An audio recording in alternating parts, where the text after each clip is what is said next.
Ndiaye annoncé walla ci la traque annonce tamit ne DPG bi du am mu mel ni bu fekkoon ne dafa xiin bi dina gën a ñuul. waaw moo tax ba ne la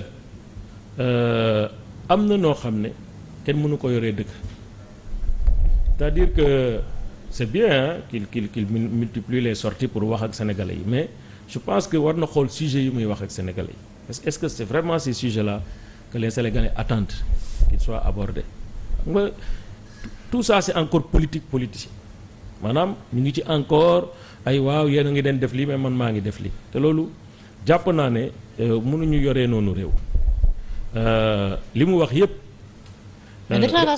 reddition des comptes man déglu naa ko.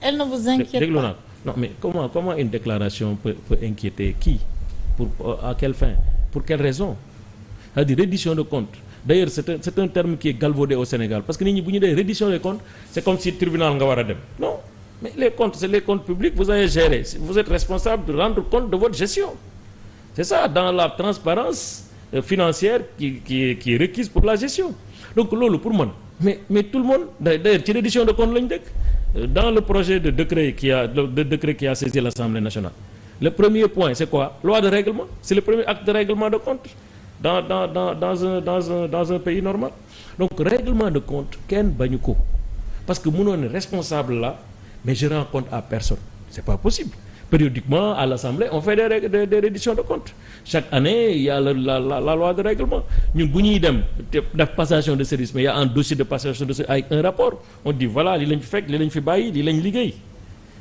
pour moi règlement de compte mais xam nga ni ñu koy waxee c'est comme si suba da ngeen war a dem tribunal ñu tëj leen non d'ailleurs di ngeen tal leneen lu dul lii je veux dire loolu du wax yu ñuy xaar ci premier ministre li ñuy xaar ci premier ministre mooy li nga wax déclaration de politique générale mu ñëw taxaw wax ak assemblée nationale wax askan bi fi muy fekk Sénégal ci dëgg fi mu ko bëgg a yóbbu ak yan moyen ak yan méthode lay yóbboo Sénégal fi mu ko bëgg a dëgg mais aujourd'hui 6 mois après qu'est-ce qui se passe yow tey bu ñu la nee projet bi nga yoree Sénégal lan ngay wax fan lañ ko bind fu mu nekk fu ñu ko mën a lire fu ñu ko mën a gisee donc moi je pense que ça man à la limite c'était une opportunité la déclaration de politique générale que le Premier ministre dem assemblée mais partager la primeur du contenu de leur projet de société de développement économique et social. parce que booy wax ba tey waxu DPG dafa mel ne yow da nga am yaakaar ne cette DPG va se faire damay wax li waroon na nekk dans une république normale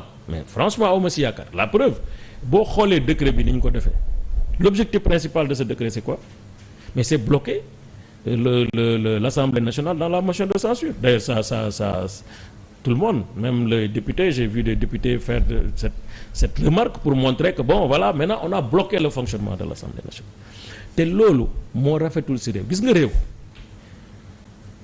rafetal ak bienséance ak courtoisie ak élégance républicaine dans des relations avec les institutions loolu su génnee ci réew mooy y a plus rien da ngay waxtaan bëgg nga tas ay institutions parce que yëf yi fi mu départ d'abord un premier ministre doit faire sa déclaration de politique générale nga ne du ma ko def parce que seen règlement intérieur bi baaxul parce que d'ailleurs seen assemblée nationale bi amul qualité c'est les 2 éléments de réponse xam nga loolu ci premier ministre mooy tooñ parce que assemblée nationale c'est la 2e institution de la république même tey doonul bokk leen ay orientation. waaw mais assemblée tamit y a eu de la légèreté quelque part c'est-à-dire bu ñu faire revenir le poste de premier ministre comment des gens qui doivent voter les lois mën na fàtte de réadapter le règlement intérieur de l'Assemblée avec le retour du poste de premier ministre le règlement aussi. intérieur Assemblée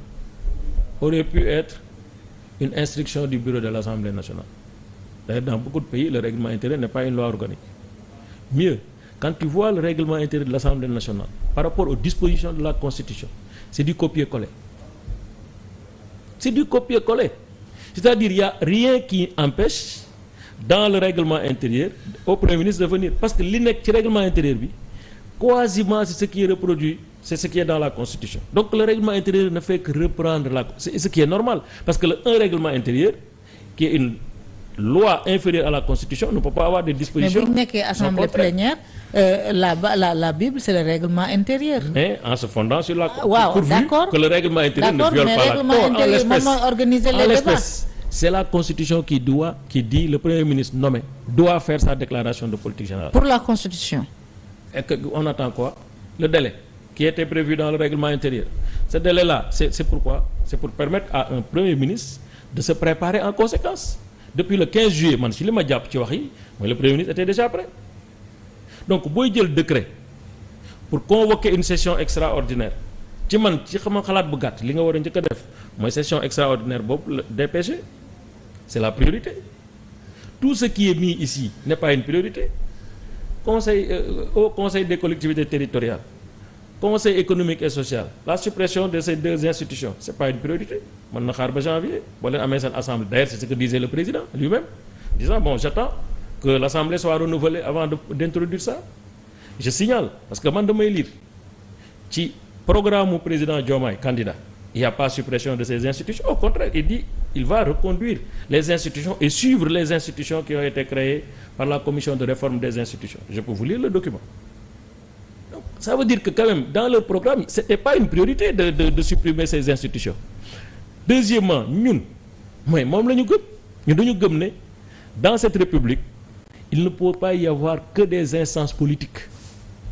Dafa war a am président de la république c'est vrai, dafa war a am assemblée nationale c'est vrai, on peut peut-être se passer du Sénat au vu de nos finances publiques et machin c'est vrai, mais on ne peut pas se passer d'espace citoyen yoo xam ne citoyen lambda Maïmouna Ndour Faye, la coopération des journalistes, les jeunes reporters, le monde agricole, le monde rural, etc., les experts comptables, les avocats, les notaires, les huissiers, mais il doit y avoir des espaces de discussion et d'échange.